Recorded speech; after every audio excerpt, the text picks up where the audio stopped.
बिस्मिल्लाहिर्रहमानिर्रहीम। ये हमारा टेस्ट डेमो जो है वो पैरेललिज्म के ऊपर है।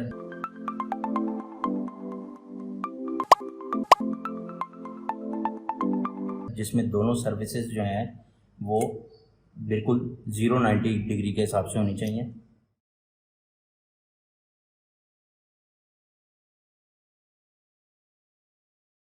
इस वर्क पीस की भी जो क्रॉस लिमिट है वो 0.02 mm है।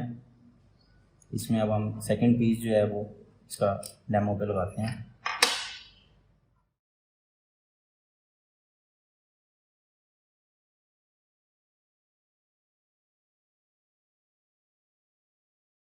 ये देखें, इसमें एक सरफेस जो है वो बिल्कुल 0 चल रही है, जबकि दूसरी सरफेस जो है वो